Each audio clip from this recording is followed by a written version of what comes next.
Buenas noches, nueva vez le doy la bienvenida a este encuentro virtual titulado Número de comprobantes fiscales y remisión de información. Me habla Jeremías Encarnación, miembro del Departamento de Educación Tributaria. Como contamos con un quórum responsable, es bueno sí iniciar para aprovechar mejor el tiempo y así que esas informaciones suministradas en esta capacitación ustedes puedan obtener ese gran rendimiento de tiempo. Como siempre digo, cualquier pregunta, inquietud o duda, recuerden que estamos a las órdenes y lo importante de esto es que ustedes se vayan con todo el conocimiento que ustedes en el momento decidan. Y también cabe resaltar que si alguna pregunta que ustedes hagan no tenemos la respuesta en el momento, con gusto le estaremos llevando esa información al otro día con el correo de ustedes. Sin más preámbulo, vamos a dar lectura a lo que es la hoja de vida de nuestro facilitador de este encuentro virtual. Al mismo le llaman Víctor Jiménez, es ingeniero industrial, egresado de la Universidad Autónoma de Santo Domingo. Cuenta con una certificación como consultor tributario. Actualmente se desempeña como analista de la sección de cumplimiento de gestión de la gerencia de facturación y de esta dirección general de impuestos internos, y él forma parte del equipo de facilitadores de la red de especialistas y educadores Retribuye. Las preguntas pueden hacerlas en el chat o levantar las manos y con gusto le estaremos dando la oportunidad para que ustedes puedan acotar de forma oral esas preguntas y así el estimado Víctor poder dar esa respuesta. Muchísimas gracias y bienvenido, estimado Víctor. Bien, muy buenas noches. Buenas noches a todos. Jeremías, gracias por esa introducción. Como siempre, agradecido también de la oportunidad de poder compartir los conocimientos con la ciudadanía en general, con los contribuyentes que están presentes. Y también, pues, las gracias al Departamento de Educación Tributaria por permitir que este tipo de socializaciones se realicen. Me gustaría, por favor, que me confirmen, que me escuchen correctamente. Me lo pueden indicar con un mensaje en el chat o simplemente diciéndome, abriendo el micrófono y diciendo que se me escucha. Perfecto. Perfecto. Muchas gracias por esa confirmación. Pues bueno, reitero, para mí una grata oportunidad que se me presenta, el compartir con todos ustedes los que están presentes en esta socialización. Y pues en lo que resta de la tarde, noche de hoy, hablaremos sobre comprobantes fiscales y Recording in progress. Que, bueno, vamos a tomar en cuenta. Específicamente, vamos a tomar en cuenta lo que establece la norma 06-2018 sobre comprobantes fiscales, los cambios que surgieron con esta normativa. También veremos los cambios en los formatos, los principales formatos de remisión de información. Eso va acorde a la norma 07-18. Y hablaremos también sobre los comprobantes fiscales especiales amparados en la norma 05-2019. Como dijo mi compañero Jeremías, cualquier pregunta o duda que tengan al respecto, no se limiten, pueden escribirlo a través del chat y nosotros pues con mucho gusto responderemos esas inquietudes que ustedes tengan. Por igual puede hacer también vía, digamos, oral, abrir su micrófono, levantar la mano y nosotros también vamos a estar prestos a responder esos inquietudes. Sin más preámbulos, entonces vamos a dar inicio al contenido de esta presentación.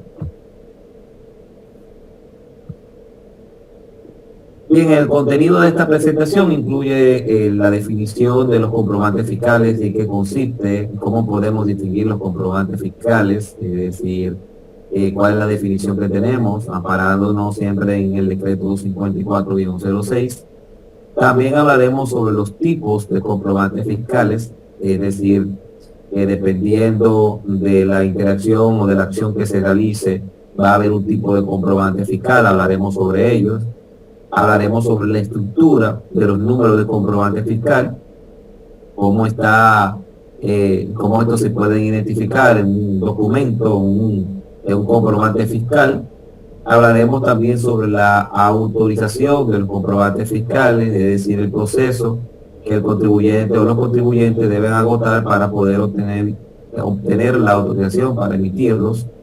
Veremos también el proceso de solicitud de los comprobantes fiscales, es decir, los requisitos por donde se realizan estas solicitudes, cómo se hacen estas solicitudes, qué se valida.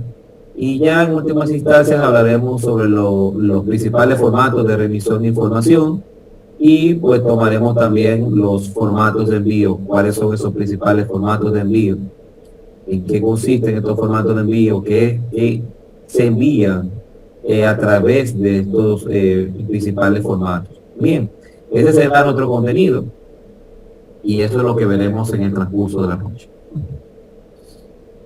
Bien, aquí partimos primero de definir los comprobantes fiscales y partimos de la definición que está en el decreto 254-06. Para los fines del lugar, este decreto lo define como documentos que acreditan la transferencia. La transferencia es el traspaso, ya sea de un bien o la prestación de servicio. El bien obviamente lo conocemos como un producto tangible y el servicio lo conocemos como un producto intangible. El yo saber hacer, el prestar ese conocimiento hacia otro, eso es la prestación de servicio. Y estos, es decir, los comprobantes fiscales, deben cumplir siempre con los requisitos establecidos por impuestos internos. Específicamente, los requisitos que establece el decreto 254-06 y las normativas que regulan ese decreto. Es importante decir que los comprobantes fiscales también van acompañados de una parte muy prescindible que se denomina como número de comprobante fiscal. Por su sigla lo vamos a tipificar como NCF. ¿Qué son los números de comprobante fiscal? Pues no son más que una secuencia alfanumérica. Alfanumérica se denomina así, si contempla, por ejemplo, una letra y números. Si fuera solamente números, fuera numérico. Pero en este caso, como lleva una letra, se denomina una secuencia alfanumérica. Y esa secuencia alfanumérica siempre debe estar autorizada por esta Dirección General de Impuestos Internos a los contribuyentes para fines de emisión. Bien, es decir, que los comprobantes fiscales no solamente tienen un nombre, pero vamos a ver los tipos, también tienen un número, un número de comprobante fiscal y también lo vamos a ver cómo está estructurado. Ahora hablaremos sobre los tipos de comprobantes fiscales y aquí yo quiero decirles algo muy importante. Los tipos de comprobantes fiscales se clasifican en los ordinarios o regulares, lo que más se utilizan en el día a día en virtud de, digamos, de la cantidad de transacciones que se realizan, y también los especiales. Los especiales lo vamos a definir también más adelante, pero su nombre se debe específicamente a que se utilizan para situaciones muy particulares, muy específicas y no representan el mayor volumen de operaciones o ventas que se realizan o transacciones que se realizan a nivel de contribuyente. Pero aquí vamos a hablar primero de los ordinarios, los tradicionales aquí primero. Los ordinarios o tradicionales aquí vamos a nombrarlo de la siguiente manera. El tipo 01 tiene por nombre comprobantes con valor fiscal. Aquí quiero hacer una pausa. Realmente el decreto 254-06 le pone un nombre más largo, más extenso. Se denomina como comprobantes que sustentan créditos y o costos y gastos. ¿Qué sucede? Que aquí vemos que hay una parte entre paréntesis que dice facturas de crédito. Bueno, esa parte entre paréntesis es porque la norma 06-2018 le pone ese apodo. Digo apodo porque en definitiva la esencia se mantiene, es la misma. Y en este sentido, este tipo de comprobante se emite cuando se presenta una transacción o una operación desde una persona física o jurídica y que sustenta precisamente un lucro o que va a presentar un lucro o a tener un bien o beneficio a nombre de la otra persona, de quien emite el comprobante. Para ponerlo más claro, se da mucho cuando son empresas que generan lucro, por ejemplo, de una SRL a otra SRL, una empresa sin régimen, digamos, SRL, que obviamente es sin régimen limitado, a otra empresa sin régimen limitado.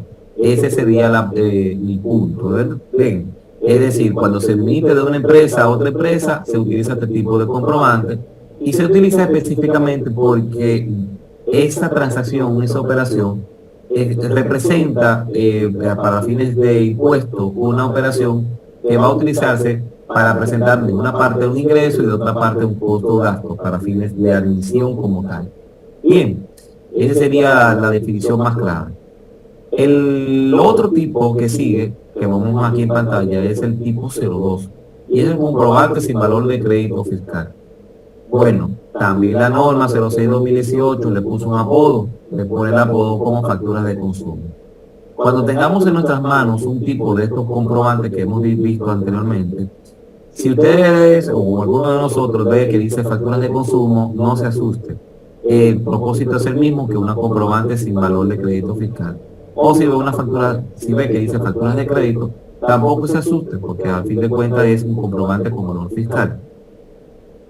En cuanto al tipo 02, esta se utiliza cuando el consumidor, o vamos a decirlo así, el receptor del documento es un consumidor final y no va a hacer uso de ese comprobante fiscal para fines de crédito fiscal. Para ponerlo más claro, si hacemos una compra en un supermercado, que esa compra va dirigida directamente para consumo propio en nuestro hogar, entonces se emite ese tipo de comprobante. Es decir, el receptor no lo va a reportar como parte de sus costos o gastos, sino que más bien se le entrega ese comprobante para sustentar precisamente esa operación, esa venta. Bien, lo tiene que hacer siempre el emisor porque así lo exige la ley. El otro tipo de comprobante, 03, son notas de débito. Esos tipos de comprobantes, y al igual que 04, que es notas de crédito, se utilizan para modificar los comprobantes fiscales que previamente se hayan emitido, distinto a ellos. Por ejemplo, con el de notas de débito permite aumentar el valor o el monto, la cantidad facturada en un comprobante que se haya emitido con anterioridad. Por ejemplo, si se emite un comprobante equivalente a 50 sillas de una ebanistería a una empresa de servicios digamos, servicios artísticos, servicios de espectáculos, pero obviamente ese cliente quedó tan satisfecho, tan a gusto con esta operación que decide que quiere, en vez de 50 sillas, vamos a decir que quiere 100 sillas en total. ¿Qué se hace entonces? Se emite un comprobante de notas de débito con la diferencia de las 100, que serían en este caso 50 adicionales. Y ese es el propósito del comprobante de notas de débito. Modificar un comprobante fiscal anterior, aumentando digamos, lo facturado en el proceso que se tiene establecido en un comprobante anterior. Pero no solamente permite aumentar la cantidad, por ejemplo, o agregar otro producto nuevo también. Si se facturó 50 sillas, pero si se quiere facturar, por ejemplo, ¿qué le puedo decir? De una banistería, un juego de comedor, pues se puede hacer para poder agregar esa operación, esa venta. Ahora bien, el comprobante que sigue, que es las notas de crédito, hace el efecto contrario de las notas de débito. Se utiliza mucho para las devoluciones, específicamente. Bueno, si de esas 100 sillas que llevamos facturado, tomando el mismo ejemplo, las primeras 50 que se emitieron con un comprobante de crédito fiscal, luego se hizo una nota de débito, entonces vamos a decir que de esas 100 que yo he recibido, hay 25 que salieron defectuosas. Pues entonces le indico a la entidad o la empresa que me emitió ese comprobante o sus comprobantes, mira, hay 25 que me salieron defectuosas. ¿Qué hace entonces esa emanitería? Emite una nota de crédito por el equivalente a 25 sillas para quedar en un total de 75 como parte de la transacción. Siempre que se hace nota de débito o nota de crédito, se debe afectar al comprobante original. Bien, en este caso el 01. ¿De acuerdo? Esos son los ordinarios, los más típicos, porque son los que representan la mayor cantidad de volumen por así decirlo, de operaciones de entre contribuyentes. Ahora veremos los especiales. Los especiales, según la norma 05-2019, quedan establecidos en 7. Anterior a esta norma, la 05-2019, solamente eran 5. ¿Qué trae de diferente esta norma? Bueno, que se agregaron 2 comprobantes fiscales nuevos y uno de ellos tuvo un cambio de nombre. El comprobante de compras es el tipo 11, este tuvo un cambio de nombre. Los demás, el comprobante de registro único de ingresos, por sus siglas se reconoce como RUI, es el tipo 12. El comprobante para gastos menores es el tipo 13. El comprobante para regímenes especiales es el 14. El comprobante gubernamental es el tipo 15. Y los 2 nuevos son comprobante para exportaciones, que es el 16, y el comprobante para pagos al exterior, que es el 17. Lo vamos a definir ahora. Aquí simplemente queremos presentarlos cuáles son los especiales y específicamente las características que tienen. Ahora lo vamos a definir. Bien, vimos en los comprobantes especiales y aquí comenzamos con el primer comprobante especial, que es el tipo 11. Este comprobante especial era reconocido antes de la norma 05-2019 como el comprobante de proveedor informal. Y es aquel que es emitido por las personas físicas o jurídicas cuando adquieran bienes o servicios de personas no registradas como contribuyentes o que sean autorizados mediante norma general. Para ponerlo más claro, les explico en un lenguaje llano. En el portal de la Dirección General de Impuestos Internos, al igual que en la app móvil, se puede descargar. Existe una consulta que se llama consulta de contribuyentes o consulta de registrados.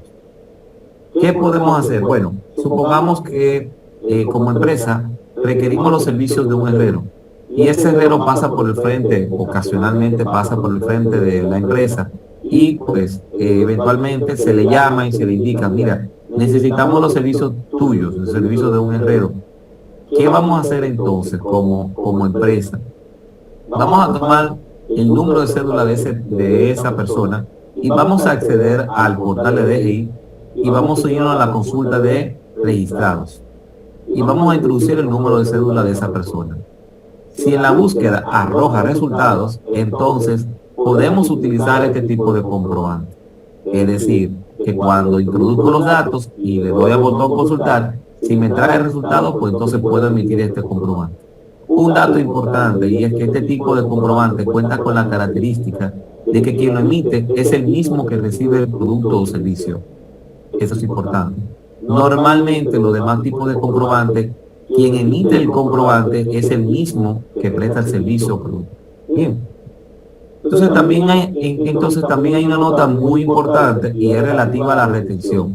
La retención en este caso es que aunque se facture, se indique en el documento que, por ejemplo, la actividad de herrería está grabada con el ITEVIS, aunque se indique que va con el ITEVIS incluido, no se le entrega esa parte del impuesto a esa persona física. Bien, es decir, que en este caso, si una persona física me presta un servicio de herrería por un monto de 5,000 pesos y el 18% corresponde a ITEVIS, en este caso serían 900 pesos, no se le paga los 5,900 pesos a ese prestador de servicios, sino que se le retiene los 900 pesos, aunque esté indicado en la facturación, no se le paga. Y eso es lo que se llama aquí la retención. Esa retención es realizada por esa persona que recibe el producto o servicio de ese prestador y obviamente presentada ante impuestos internos. Bien, ese sería el punto con relación a la retención.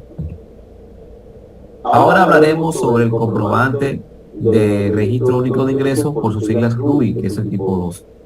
Este tipo de comprobante es utilizado para registrar un resumen de todas las transacciones diarias realizadas por las personas físicas o jurídicas cuando sus ventas son dirigidas a consumidores finales y eventualmente los productos o servicios que esa persona realiza va enfocada fundamentalmente a productos o servicios que están exentos de impuestos. Sin embargo, si un cliente se acerca a un establecimiento que cuente con esta autorización, porque también hay que solicitar una autorización para poder emitirlo, y este cliente le dice a esa dependencia, a esa institución, a esa empresa, mira, yo quiero un comprobante con valor de crédito fiscal. Esa empresa debe emitirlo. Bien, independientemente de que sea así o si el cliente le exige, mira, yo quiero un comprobante de factura de consumo, esa empresa debe emitirlo. ¿De acuerdo? Es decir, que un contribuyente que cuente con la autorización para emitir RUI, no necesariamente no va a dejar de presentar otro tipo de comprobante, de emitir otro tipo de comprobante, específicamente el de crédito fiscal o de consumo. No, si el cliente se le exige, tiene que emitirlo. Bien, ahora veamos cuáles actividades económicas son consideradas para emitir este tipo de comprobante. Les reitero, este tipo de comprobante, el contribuyente debe solicitarlo bajo un proceso que existe. Inclusive hay un formulario para solicitar esa autorización. Y que una de las partes como el requisito que debe tener ese contribuyente que quiere emitir este comprobante, bueno, pues que debe tener una de estas actividades económicas, como es estaciones de combustible, colmados, venta de pasajes en transporte urbano, interurbano, que es el transporte de pasajeros, las administradoras de fondos de pensiones, que son las AFPs, los contribuyentes autorizados a realizar operaciones de compra y venta de divisas, eso es casas de cambio, y las instituciones católicas y religiosas, cuando única y exclusivamente se dediquen a sus funciones de religiosas, por ejemplo, que no sean un centro educativo, porque si son centros educativos no aplican para este tipo de comprobante. ¿Qué hace el contribuyente con este tipo de comprobante? Bueno, pues que él tiene la oportunidad de poder presentar todas sus ventas del día en un solo comprobante y remitirlo a través del formato 607. Ya les hablé del formato 607, más adelante les voy a explicar en qué consiste este formato, pero tengan la idea por ahí que ese formato es por donde se envía este tipo de comprobante. Ahora hablaremos sobre el comprobante especial 13, que es el comprobante para gastos menores. Ese comprobante, pues, son aquellos comprobantes que son emitidos por las personas físicas o jurídicas para sustentar pagos realizados por su personal. Aquí les quiero decir algo. El personal de la empresa hace una función en relación de dependencia, pero es representando a la empresa. Eso es lo que dice realizado por su personal. Y sean estos pagos o gastos realizados en territorio dominicano o en el extranjero y en ocasión a las actividades relacionadas al trabajo, tales como, o sea, si esa persona o ese personal realiza una función de, digamos, o una actividad que vaya relacionada con la empresa, pero que él incurra en un gasto como es consumible o pasaje o transporte público, tarifa de estacionamiento o peaje, entonces se puede emitir este tipo de comprobante. Para poner un ejemplo, supongamos que una empresa que se dedica a la ebanistería, una empresa regulada, normal, que se dedica a la ebanistería, decide enviar a Juan Pérez, que es un ebanista, a hacer un trabajo a un cliente que se encuentra en La Romana. Bueno, ¿qué sucede? Que Juan Pérez pasa por el peaje y paga con su propio dinero ese peaje. Pero Juan Pérez conserva el voucher que entrega el peaje. Bueno, ¿qué sucede? Que cuando Juan retorna a la empresa, Juan pasa por el área, ya sea de contabilidad o recursos humanos o administrativos, para que le repongan ese dinero que Juan obviamente fue a hacer en representación de la empresa hacia la romana. Pues de caja chica se le hace el reembolso a Juan. Pero no obstante esto, la empresa puede presentar o presenta ese gasto que hizo Juan a través de comprobante, y este comprobante se remite a través del formato 606. Guárdeme eso ahí también. ¿De acuerdo? Como es un gasto, se reporta a través del formato 606. Y también puede ocurrir otro ejemplo, supongamos que el representante de relaciones públicas se encuentra en España tratando de captar inversionistas para la empresa. Bien, bueno, ¿qué sucede? Que en ese proceso de captar inversionistas para la empresa o ese representante decide invitar a los inversionistas a una cena en un restaurante. Perfecto. Pues ese gasto como tal se le puede reembolsar si va a hacer con su que lo hace con su propio dinero, o en su defecto la empresa corre con el gasto y obviamente lo puede presentar a través de este comprobante. Hay un dato muy importante y es que las personas, en este caso personas físicas o jurídicas, cuando usen este comprobante, deben salvaguardar los respaldos del uso de ese comprobante para fines de cualquier fiscalización que se vaya a realizar. Ahora hablaremos sobre el comprobante para regímenes especiales, que es el tipo 14. Este comprobante son utilizados para facturar las ventas de bienes o prestación de servicios exentos de ITEVIS y o impuestos selectivos al consumo a quienes, bueno, está autorizado para aquellas personas físicas o jurídicas que están acogidas a regímenes especiales de tributación mediante leyes especiales, contratos o convenios debidamente ratificados por el Congreso Nacional. Para ponerlo más claro, por ejemplo, cuando se hace una venta del mercado de origen del mercado local, ya es una venta de bienes o servicios dirigidos a una zona franca, estas zonas francas están acogidas a regímenes especiales y esa zona franca cuenta con su carnet de exención, entonces se le emite el comprobante 14. Bien. Y también cuando el producto o servicio es adquirido desde una zona franca a otra zona franca y esta última, es decir, el receptor, cuenta con su carnet de exención, también se le emite este tipo de comprobante, que es el 14. Si el destino, vamos a decir, quien recibe el producto o servicio es una zona franca y no cuenta con el carnet de exención, entonces no se le puede emitir el tipo 14. Ese carnet de exención, les informo, debe ser actualizado todos los años, la vigencia, todos los años tiene que estar actualizada.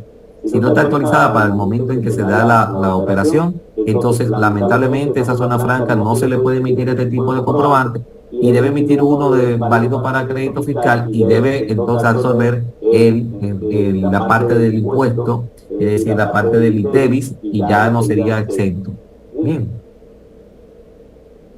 Ahora vamos a ver el tipo 15 y este es muy práctico porque este es el comprobante gubernamental. Y como su nombre lo indica, este comprobante se le emiten a las instituciones del Estado, es decir, al gobierno central, a las instituciones descentralizadas y autónomas, como por ejemplo a la Universidad Autónoma de Santo Domingo o a la Dirección General de Impuestos Internos, por ejemplo, y a las instituciones de la Seguridad Social, a la Tesorería, a la Seguridad Social, y cualquier entidad gubernamental que no realice una actividad comercial.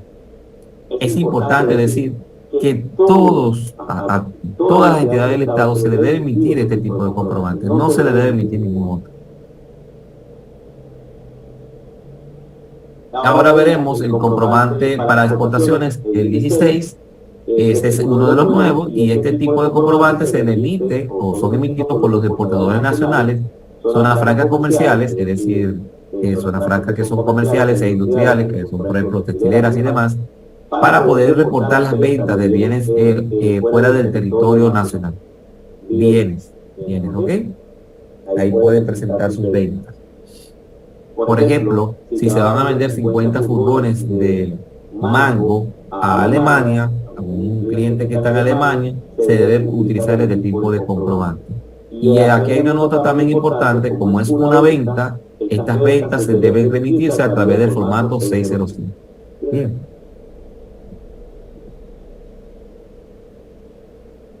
Ahora veremos la contraparte, comprobante para pagos al exterior.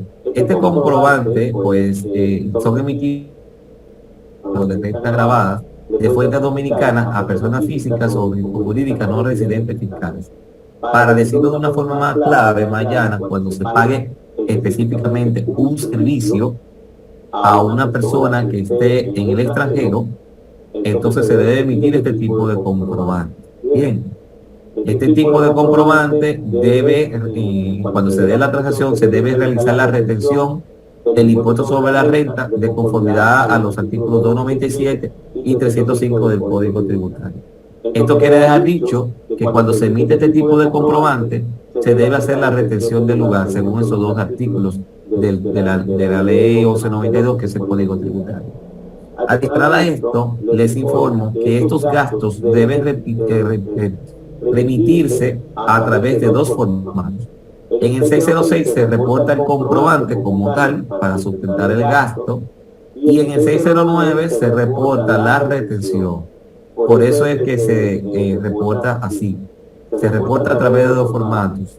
A través del 606, el comprobante sin la retención, y en el 609 la retención per se del impuesto.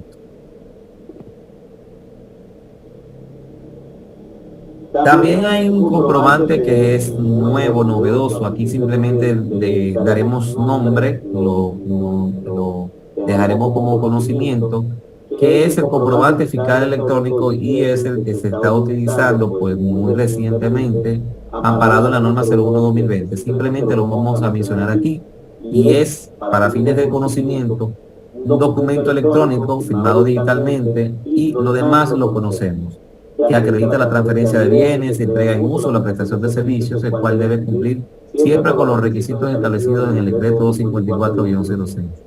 Para fines de diferenciar entre los tradicionales y este, que es el electrónico, cuando tengamos en nuestras manos un comprobante que en su número de comprobante inicie con la letra E, ya lo vamos a identificar como electrónico. Bien. La característica del comprobante fiscal electrónico es que debe estar firmado con un certificado digital de persona física, y eso para los fines del lugar simplemente daremos nombre aquí. Cumple, muy importante esto, cumple con las mismas funciones que los comprobantes fiscales establecidos, es decir, que si es una venta, pues es una venta, si es un gasto, también es un gasto. Se va a considerar igual, lo vamos a ver más adelante, la estructura de ambos. Y obviamente solo podrá ser emitido por los contribuyentes autorizados previamente por la Dirección General de Impuestos. Importante entonces, ya en el contorno, en el entorno de los comprobantes fiscales electrónicos, es decir, esto: por cada comprobante fiscal tradicional u ordinario existe un comprobante fiscal electrónico. Así como existe el tipo de comprobante 01, que es la factura válida para crédito fiscal, existe el homólogo, que es el 31, que es la factura de crédito fiscal electrónico. Bien, así sucesivamente un 32, que es una factura de consumo electrónica, equivale a la factura de consumo 02. Y sucesivamente, como lo vemos en pantalla acá, por cada comprobante fiscal electrónico existe un homólogo de lo tradicional, y a la inversa también.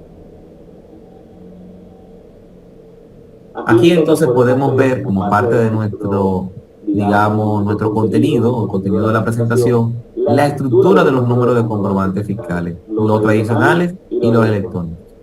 Para los fines de, y a partir de la norma 06/2018, la letra cambia de A a B.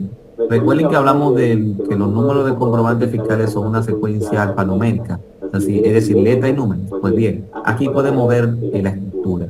La letra cambia con la norma 06/2018 a la letra B, y aparte de eso siguen 10 posiciones para un total de 11, donde en esas 10 posiciones lo que se identifica es lo siguiente: los dos dígitos que siguen a la serie corresponden al tipo de comprobante.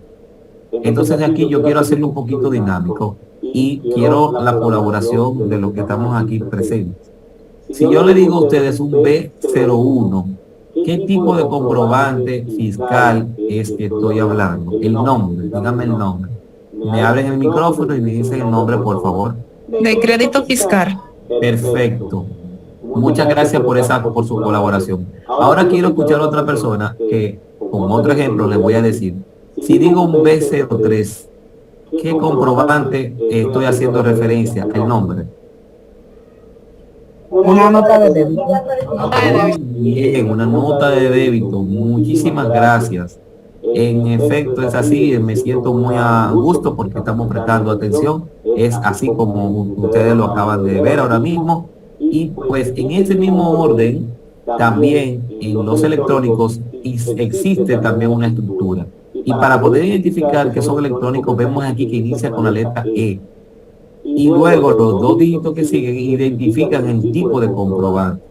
Recuerden lo que les dije, que por cada comprobante fiscal tradicional ordinario existe también un electrónico. Pues así mismo. En este ejemplo que vemos en pantalla, estamos hablando también de un comprobante válido para crédito fiscal electrónico, de acuerdo a esta imagen que vimos aquí. ¿De acuerdo?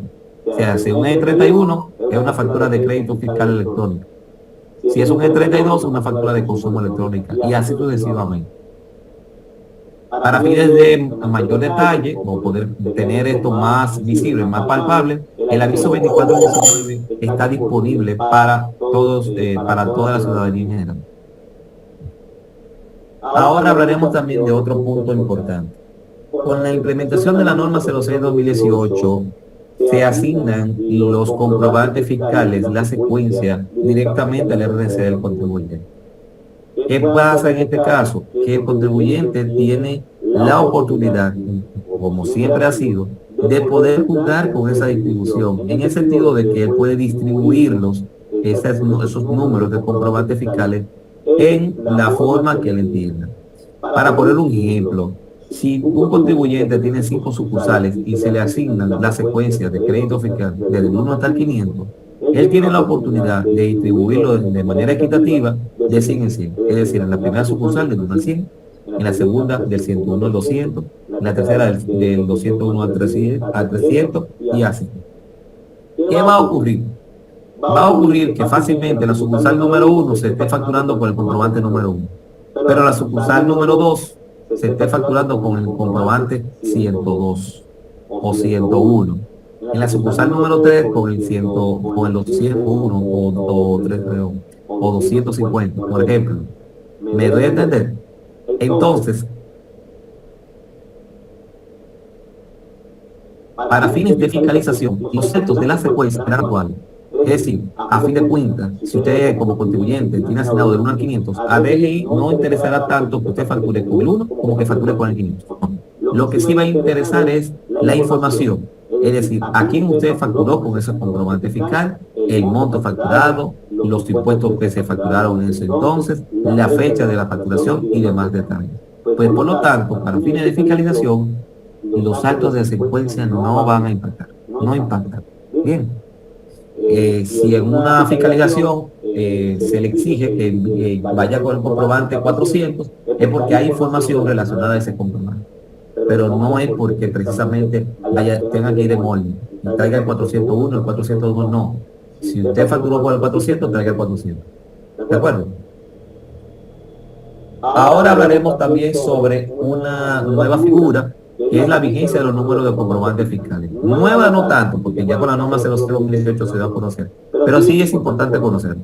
Y es que los comprobantes fiscales tendrán una vigencia o validez. ¿Hasta qué día?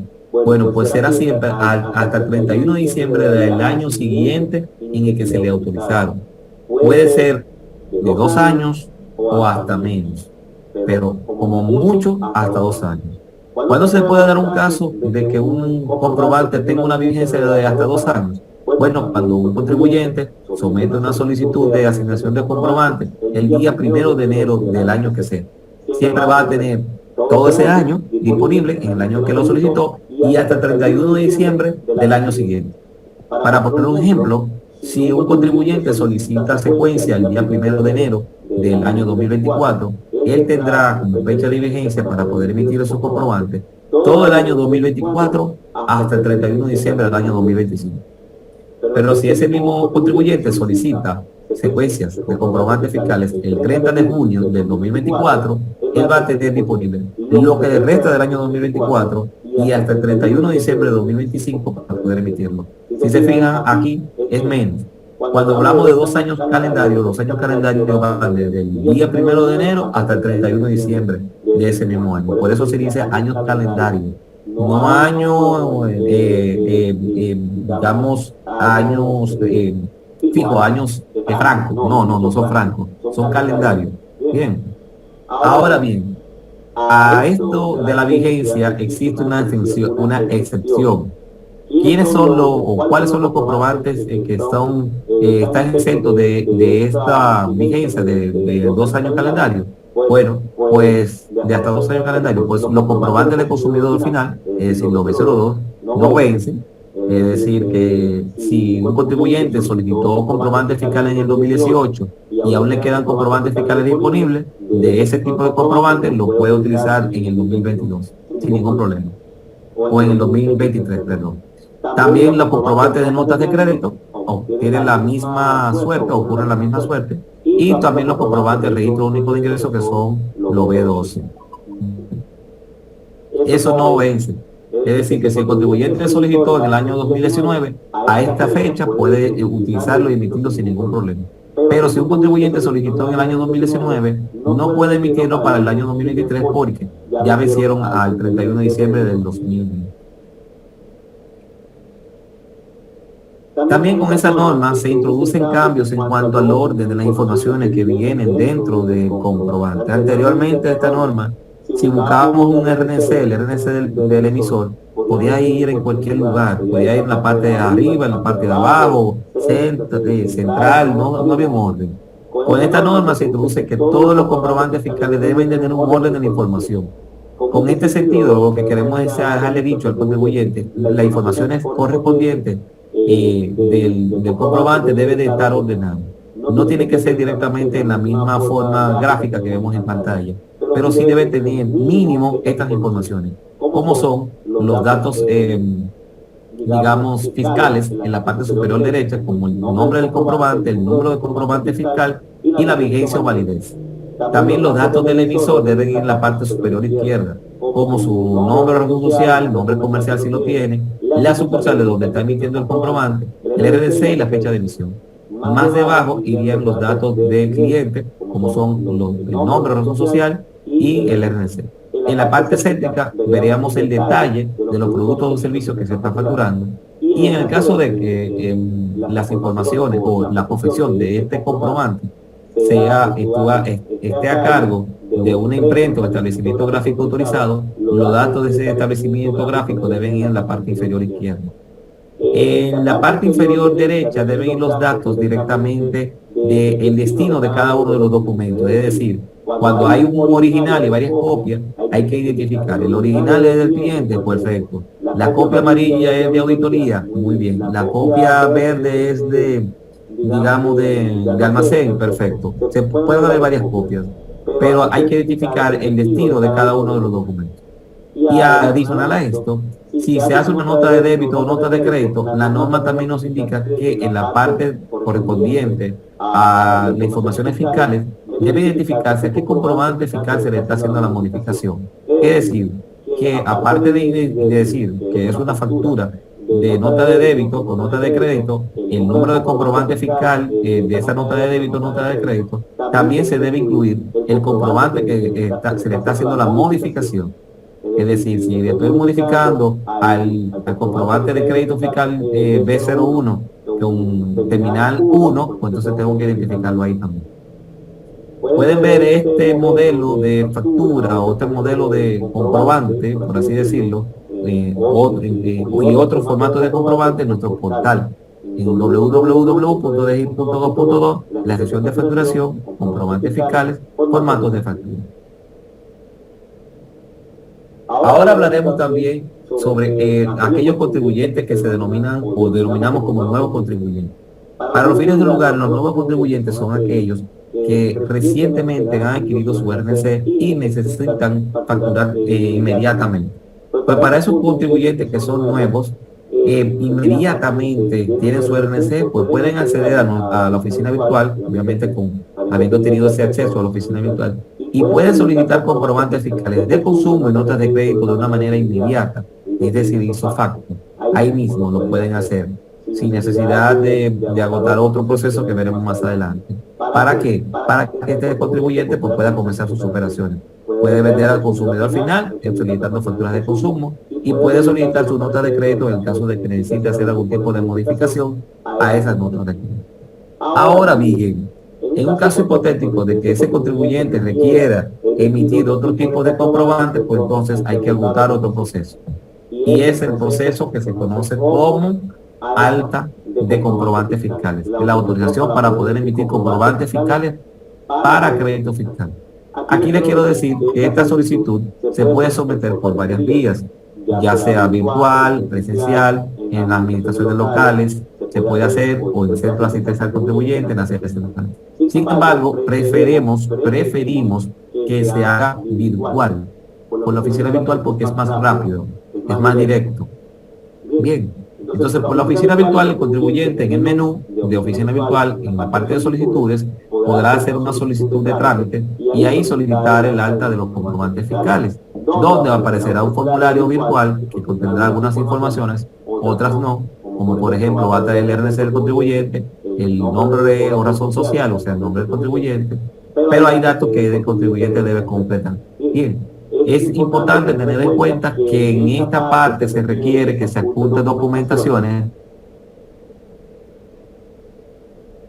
que permitan validar la actividad económica del contribuyente, como puede ser una cotización, un carnet en caso de que pertenezca a algún gremio, en el caso de que sea profesional liberal, inclusive puede ser la copia del título universitario o de algún curso que haya hecho relacionado a la actividad económica que va a desempeñar. Adicional a esto, también el sistema hace una serie de validaciones que si el contribuyente al momento de hacer esta solicitud presenta algún tipo de incumplimiento, la misma plataforma inmediatamente le indica cuáles son esos incumplimientos y el contribuyente pues presenta esos incumplimientos, es decir, subsana esos incumplimientos y puede someter una solicitud nueva.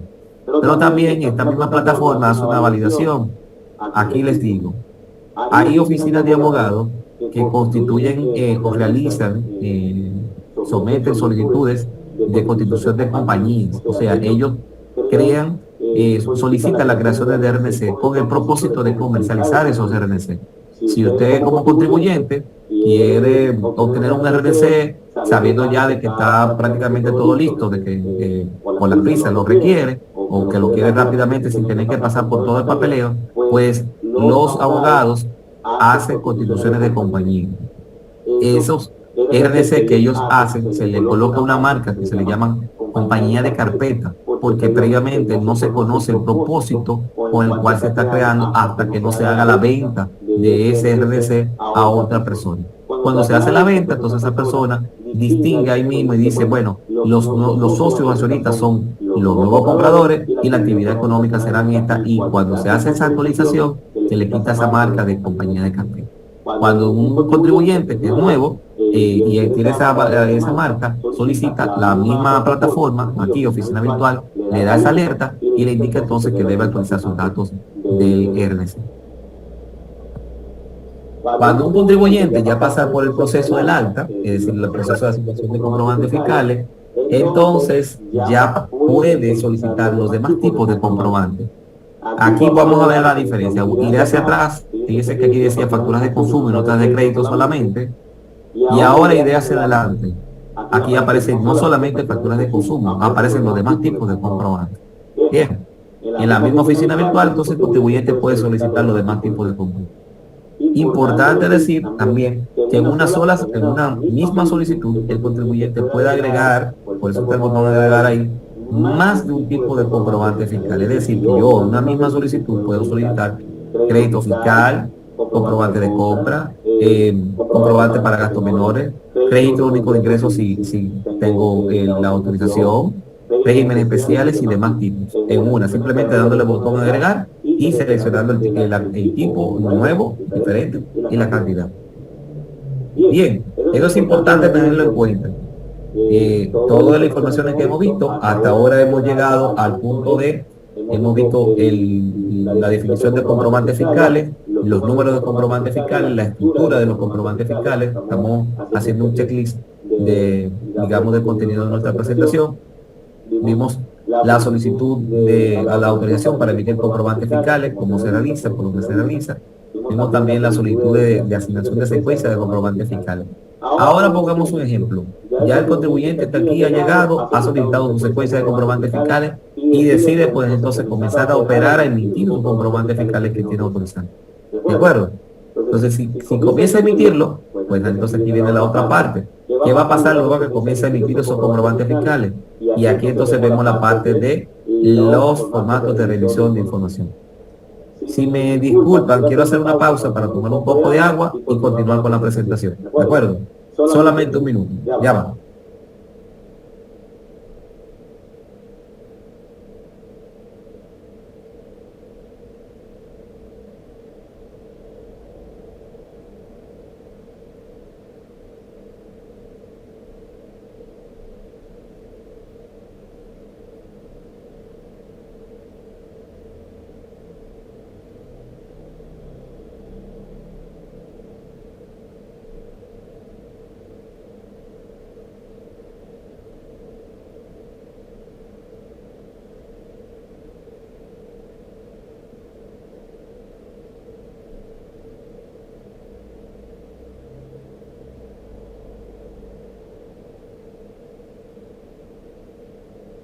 Bien, gracias por su paciencia. Estamos de nuevo de vuelta acá.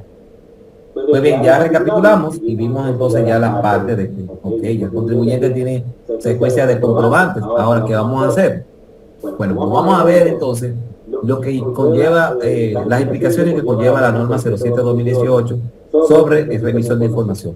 Esta norma solamente toca los principales formatos de envío. Y decimos los principales porque son los más comunes, los más típicos. Y esos principales formatos de envío son el formato 606, el formato 607, el formato 608 y el 609. Lo vamos a ver a continuación.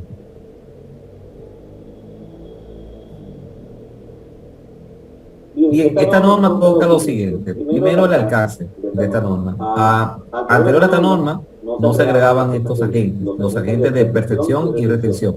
Y se agrega también la parte de las percepciones y retenciones realizadas en impuestos sobre la renta y el ITEVIS, y también las realizadas por terceros en impuestos sobre la renta y el ITEVIS. Es decir, que ahora, o no dicho, ya con esta norma, esa parte se especifica directamente en los formatos. Ya el contribuyente debe segmentar esas informaciones. Cuando se hagan retenciones, sí hay que colocarla en los formatos de envío. También se modifica la fecha de envío de los formatos, porque anteriormente coincidía justamente con la fecha de la declaración de ITEVIS, y esto traía mucho trauma, mucho estrés, que aparte de, como aquí se modifica la fecha, que sean los primeros 15 días después de haber hecho la factura, el mes de la facturación, entonces aquí también hay algo que beneficia al contribuyente, y es el hecho de que lo que se envía como información en estos formatos de envío, parte de ellos van directamente a la declaración de ITEVIS.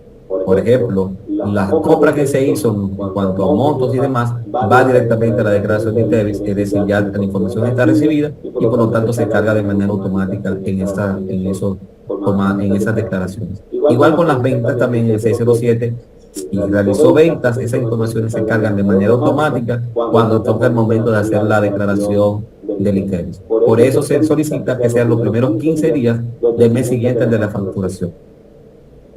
Adicional a esto, también la norma implica que aquellos contribuyentes que no realicen ninguna operación de venta o de compra o no anulen comprobantes fiscales, entonces deberán remitir los formatos de envío, tanto el formato 606 como el 607 o el 608, de manera informativa. De manera informativa lo que implica es que se remita en cero. Y en la oficina virtual, en el menú de declaraciones, hay una parte que dice declaraciones en cero, donde el contribuyente podrá seleccionar qué formato o qué declaración va a remitir de manera informativa, es decir, en cero. ¿De acuerdo? Hablaremos entonces ahora sobre las características del formato de envío de compras de bienes y servicios, formato 606. Aquí el contribuyente presenta en este formato todo lo que corresponde a sus costos o gastos durante un periodo determinado, durante un mes. Por ejemplo, el mes de las operaciones realizadas en el mes de febrero, el contribuyente tiene la obligación de remitirlo a más tardar el 15 de marzo. Bien. Todos los formatos de envío se descargan a través de la misma ruta, es decir, cuando acceden al portal de DGI, van a la parte de herramientas, van a la parte de formularios y ahí buscarán la parte de formulario de declaraciones juradas. Ahí podrán descargar todos los formatos de envío, dependiendo de la versión, es decir, el periodo que se va a dar ya a declarar. Si es un periodo reciente, hay que buscar entonces el formato correspondiente a partir de mayo del 2018. Si es anterior a esto, también existe la herramienta habilitada, porque si el contribuyente necesita rectificar algo de hacia allá atrás, será con esa, digamos, con esa versión. Bien, es decir, a partir de mayo del 2018, o junio de 2018, periodo de mayo de 2018, para ser más claro, existe una versión que es la que se está utilizando actualmente para los periodos posteriores a esa fecha. Y si quiere rectificar o incluir alguna información que sea anterior a mayo de 2018, debe usar la versión anterior, la vieja. Bien, el formato de envío de datos, ahí podemos buscar, como lo vemos aquí, podemos seleccionar el formato de 606 correspondiente a la norma 07-2018 y dice ahí a partir del periodo de mayo de 2018. Bien, es decir, que si vamos a remitir en febrero febrero 2023, debemos utilizar esta herramienta. Más debajo, si se fijan, dice formato de envío de compra de bienes y servicios gubernamental 606 y el formato de envío de 606 para periodo hasta abril de 2018. Esas son las versiones anteriores a esto que estamos viendo acá. Bien. ¿Qué incluye este formato? Pues incluye los siguientes datos. En el detalle, incluye el que se debe especificar el RNC o cédula, pero el RNC o cédula del proveedor. El tipo de ID es 1, persona jurídica, 2, persona física. El tipo de bienes o servicios comprados viene como una lista desplegable donde el contribuyente tiene la obligación del mismo tipificar el tipo de costo gasto. Eso está a discreción del contribuyente porque quien más conoce cómo fue su costo gasto que el mismo contribuyente.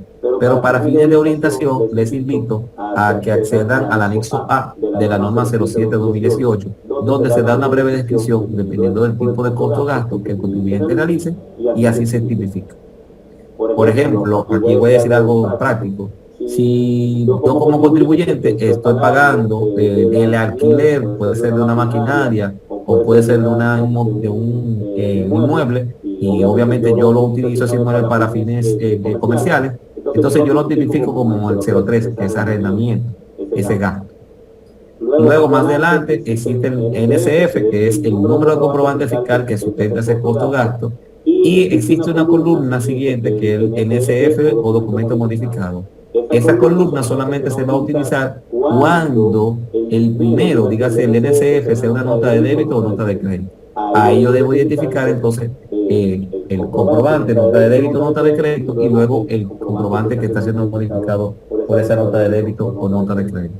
Luego está la fecha del comprobante, que es la fecha de emisión de ese comprobante, y se utiliza la fecha de pago cuando el gasto, o sea, es decir, la compra que yo estoy realizando es para pagarlo a crédito futuro. ¿Cómo se utiliza ese campo? De la siguiente manera. Se puede llenar con la misma fecha del comprobante si el contribuyente lo hace así. Es decir, si él entiende, le gustaría hacerlo, lo hace, no hay problema. Pero de por sí se entiende que cuando la fecha de pago se deja en blanco, pues se sobreentiende que la compra fue a crédito, digo, a contado, y que el pago se realizó en la misma fecha del comprobante. Ahora bien, si fue una compra a crédito, el comprobante se debe tipificar ahí la fecha de pago cuando se realice la fecha de pago definitivo.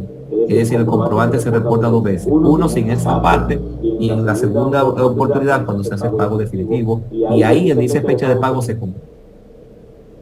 Bien. Ahora, ¿qué otras informaciones tiene también este formato? Bueno, que el contribuyente debe segmentar si fue un monto facturado de servicio, si fue un servicio que se compró o si fue en bienes. Y también debe tipificarlo, es decir, se facturó una parte de bienes, cuántos fueron bienes, y la otra parte de servicios, cuántos fueron servicios.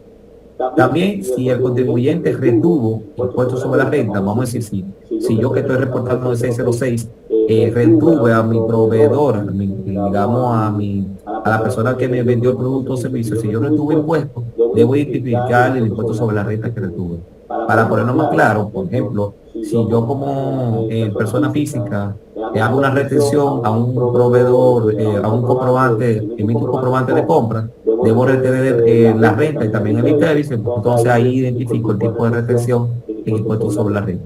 Si es por que se me prestó un servicio por alquiler, pues entonces yo debo presentarlo ahí y tipificarlo. También debo indicar el monto de restricción que retuve en renta.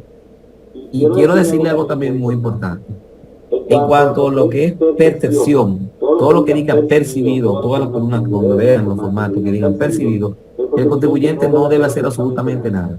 ¿Por qué? Porque todavía no existe la normativa que permite regular lo que es la percepción y por lo tanto no debe colocar nada en ese punto. En donde ustedes, algunos de nosotros, estén llenando un formulario, un formato, ya sea 606 o 607, y vean esa parte que dice percibido, no completar ese campo o esa celda con absolutamente nada. Bien, porque no existe una normativa que regule lo que es la percepción.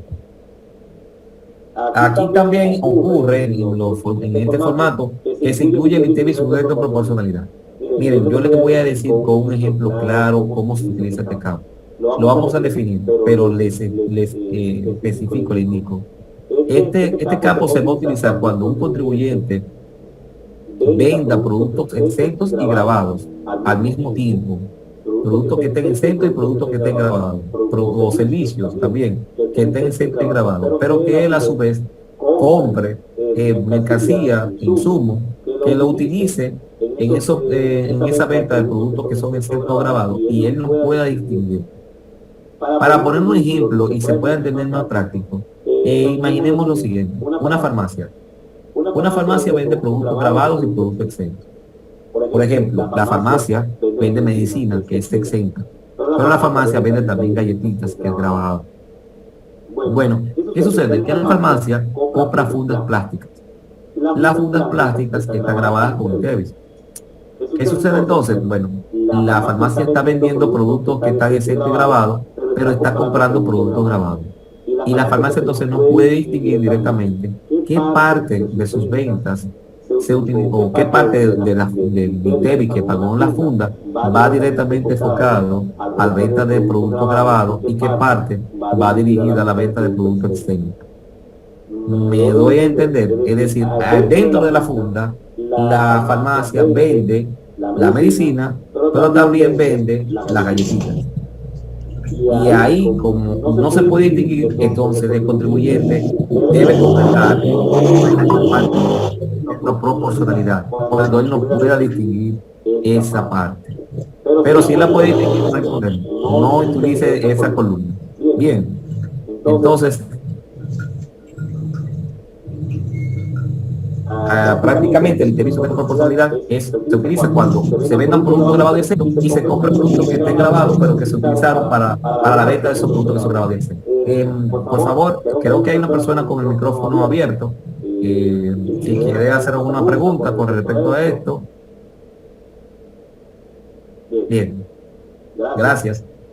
Pues bien, esa es la parte de la proporcionalidad. No se utiliza siempre, sino que se utiliza cuando no se puede distinguir esa parte de los productos que yo compré. Por ejemplo, si yo compré la funda perfectamente, pero si vendí productos grabados de exento en la funda, pues entonces no puedo distinguirla directamente. También el formato 606 incluye dos más columnas, como es, por ejemplo, ITEVI llevado al costo. Y aquí les especifico. Cuando un contribuyente compra productos que están grabados, pero vende única y exclusivamente, o sea, todos sus productos en sus ventas son exentos, entonces el contribuyente, todo el ITEVI que paga, lo lleva aquí al costo. Me gusta utilizar ejemplos porque así la gente entiende más práctico.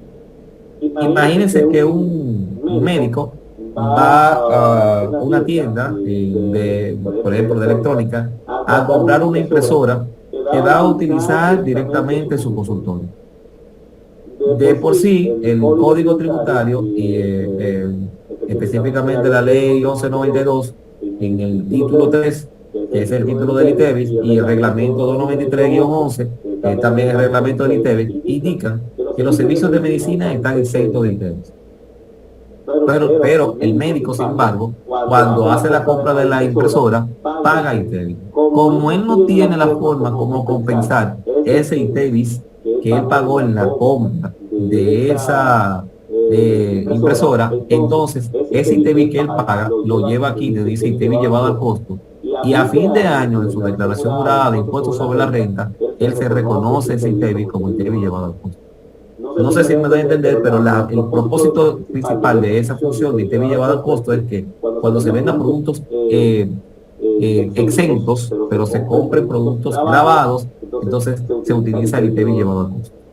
Y el ITEVIS por adelantar es, bueno, pues entonces el que sí me va a afectar directamente a la declaración jurada de ITEVIS. Aquí le quiero decir algo, para que tengamos algo claro, no viene mucho al tema, pero quiero que tengan esto muy claro. La declaración de ITEVIS no es más que una resta matemática. ¿De qué manera? De la siguiente. El ITEVIS que yo le cobro a mis clientes menos el ITEVIS que yo le pagué a mis proveedores. Aquí donde dice ITEVIS por adelantar, ese es el ITEVIS que yo voy a colocar para poder considerarlo en mi declaración jurada como parte del ITEVIS que yo pagué a mis proveedores.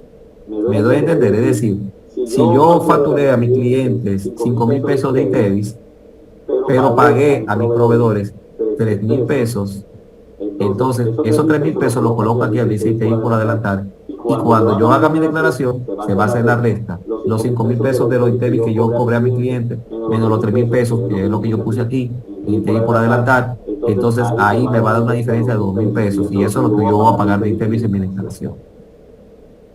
El ITEVIS percibido, reitero, todo lo que sea percibido no se toca. Por lo tanto, esa columna está ahí, pero no se usa. Y ya pues entonces seguimos con las demás columnas del 606, como son impuestos selectivos al consumo. Si yo en mi compra que realicé pagué impuestos selectivos al consumo, lo coloco ahí. Si pagué otros impuestos o tasas, también lo coloco donde dice otro impuesto. Si el consumo, el costo o gasto lo hice en un restaurante y se pagó propina legal, entonces coloco el monto de la propina legal ahí incluido. Y en la última columna tengo la forma de pago, donde yo como contribuyente distingo si pagué en efectivo, si fue por cheque de transferencia o si fue por tarjeta de débito o crédito, según corresponde. Entonces el 606 se ve así: 23 columnas en total, y esa es la forma como se ve.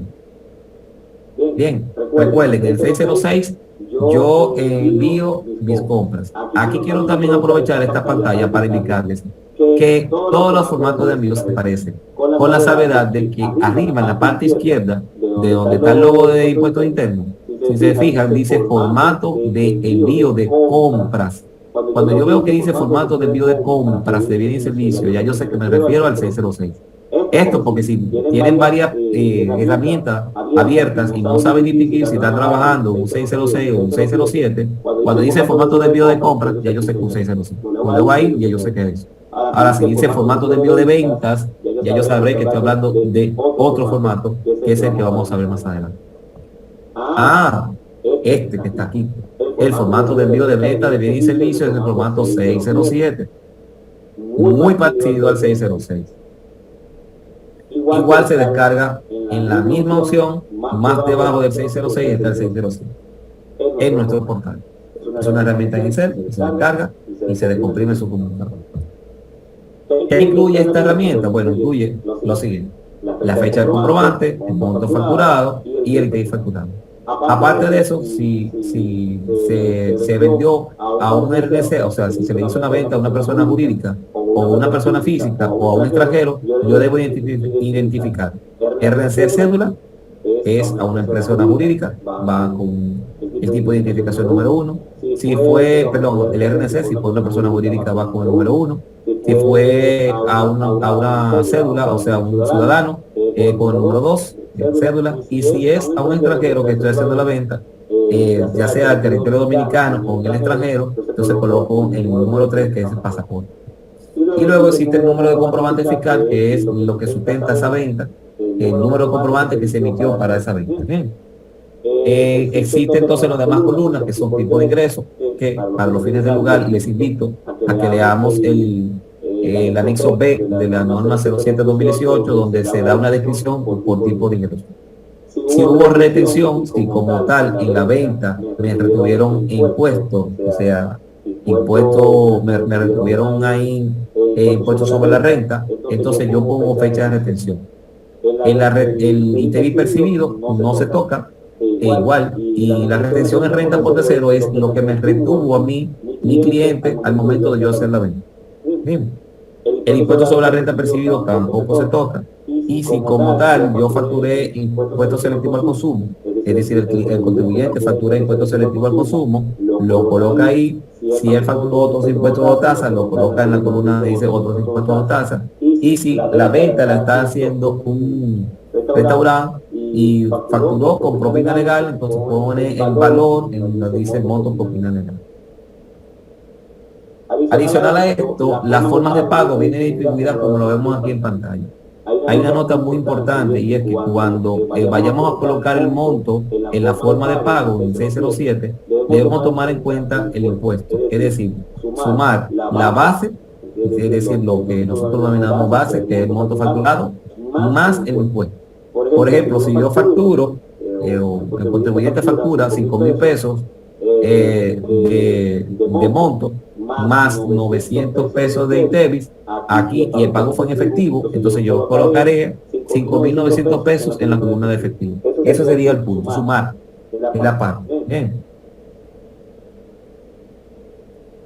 Con relación a las facturas de consumo, cuando sea un B02 que se esté emitiendo y esta sobrepase el monto sea igual o mayor a 250.000 pesos, debo solicitarle a ese cliente que le estamos ofreciendo la facturación su identificación, por ejemplo, su número de cédula o RNC. Y esto porque debe hacer cumplimiento a lo que se estipula de la ley de lavado de activos. Bien, si el monto es menor a eso, o sea, si se está facturando una factura de consumo, B2, vamos a ver más adelante qué es lo que ocurre. Pero si es de monto igual o mayor a 250.000 pesos, señor cliente, por favor, deme su identificación, dígame su número de cédula, dígame su número de pasaporte o dígame su RNC. Bien. Ahora, ¿qué sucede cuando se accede a la oficina virtual y se va a remitir el formato 607? Tener en cuenta lo siguiente. Las herramientas, cada una de las herramientas, vamos a decir, en las plantillas en Excel, generan un archivo TXT que es lo que se envía de DGI. No se envía directamente la herramienta porque la herramienta se mantiene dentro de la computadora del contribuyente. Pero lo que se envía de DGI es un archivo que genera esa herramienta que se llama TXT. Y es lo que se envía. Miren, cuando vayan a enviar un 607, tengan en cuenta de que si únicamente facturan con facturas de consumo, entonces se debe cotejar ahí donde dice marcar solo se remitirá facturas de consumo, y si estas son menores a 250.000 pesos. Esto es importante que lo tengan en cuenta, porque si lo cotejan por rapidez, entonces la información que hicieron en la herramienta, en el 607, no llega de DGI, no se valida si cotejan ahí. Perfecto. Entonces, ese archivo TXT se envía ahí donde dice el botón examinar, y es lo que permite que se carguen las informaciones de las ventas del contribuyente. Cuando sus ventas, o sea, sus operaciones, fueron con comprobantes fiscales diferentes a facturas de consumo, como lo mencioné aquí. Ahora bien, si solamente se va a remitir facturas de consumo y estas son menores a 250.000 pesos, se coteja ahí. Si las operaciones, las ventas en un periodo determinado fue de varios tipos de comprobantes, entonces no se coteja, y al no se emitieron facturas de consumo, es decir, resumen general de facturas, ahí el contribuyente va a completar con ceros, dice cantidad de facturas de consumo, total monto facturado y total ITI facturado, porque eso va relacionado a las facturas de consumo, y cuando son diferentes facturas de consumo van en F07 en la herramienta que vimos. Bien, ¿qué sucede? En el caso de que yo tenga facturas varias, que incluya también facturas de consumo, entonces ya esos campos, esas informaciones que vemos ahí no van en cero, sino que lo que se hace es que se hace un resumen de esas facturas de consumo. Si se emitieron, por ejemplo, 50 facturas de consumo, ahí donde dice cantidad de NSF de emitido de facturas de consumo, se colocan esas 50. Y el monto total facturado de esas facturas de consumo va ahí también. Y el total ITI facturado también va ahí. Bien.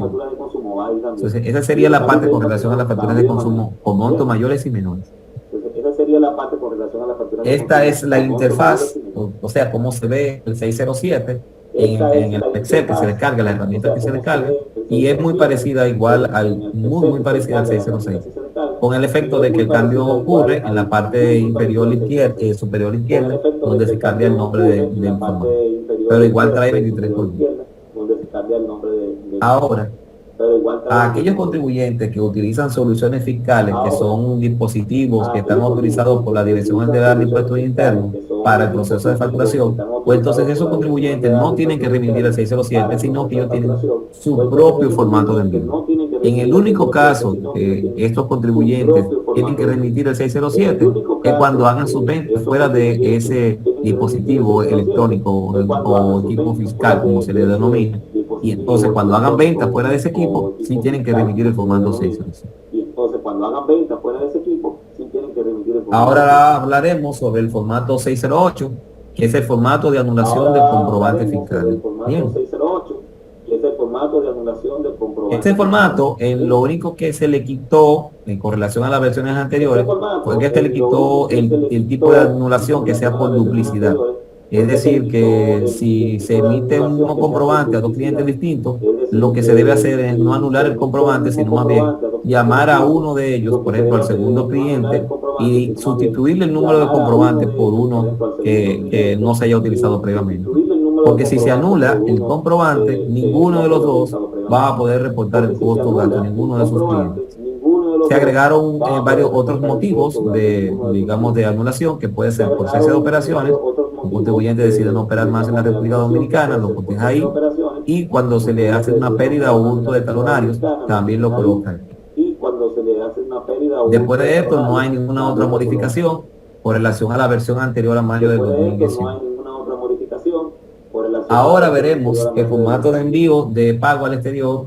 Recuerden que nosotros vimos por ejemplo, los pagos que se hacen al exterior se remiten, y cuando son comprobantes para pagos al exterior, se remiten por dos vías. Uno en 606, como en comprobantes y las retenciones, y aquí en formato de envío de pagos al exterior, el 609, es que se informa de la retención. Ese formato está contemplado o contiene la siguiente, digamos, columna, que es el nombre o razón social del proveedor que está afuera, el monto facturado, y aquí quiero decir algo muy importante.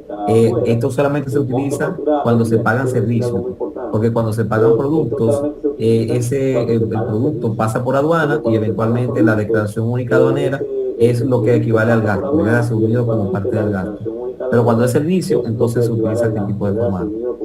Continuando con la presentación, entonces se detallan los demás campos o columnas, como el monto facturado, la fecha de retención de la renta, que le dijimos claramente que debe ser de acuerdo al artículo 97 y 305 del Código Tributario. El impuesto sobre la renta retenido, hay que hacer retención.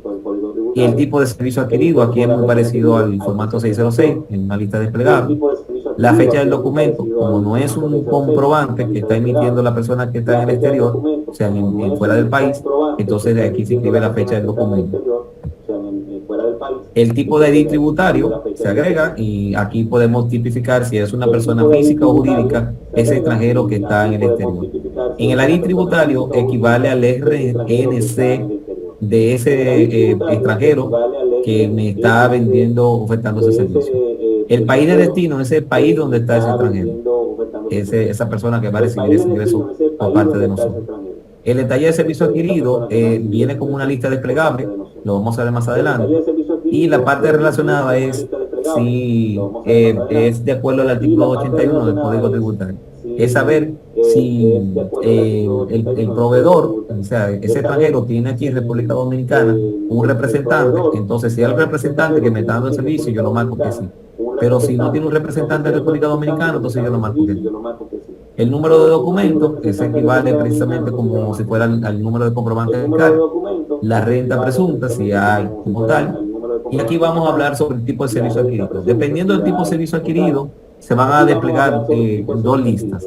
Primero, si yo selecciono como, por ejemplo, gasto de personal, debo tipificar si es por sueldo o salario que estoy pagando a ese extranjero, es decir, si es un empleado mío, pero que está haciendo un trabajo desde España, por ejemplo, o si es otro gasto de personal. Así sucesivamente. Y para los propósitos como tal, recomiendo que veamos el anexo D de la norma 07-2018. Esta es la visualización del formato de compra de bienes, perdón, formato de compra de servicios está mal, el formato de pagos al exterior, hay que hacer esa corrección, el formato de pagos al exterior 609. ¿De acuerdo? Hay que hacer esa corrección en formato de pagos al exterior. Bien.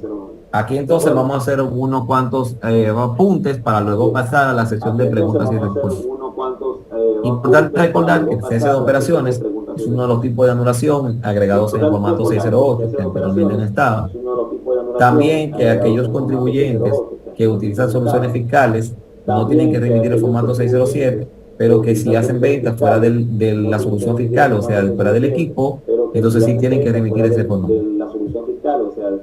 Que cuando se haga una venta en que identifique o conlleve la emisión de un comprobante de factura de consumo y que ese monto sea igual o mayor a 250.000 pesos, debo solicitar la identificación a ese cliente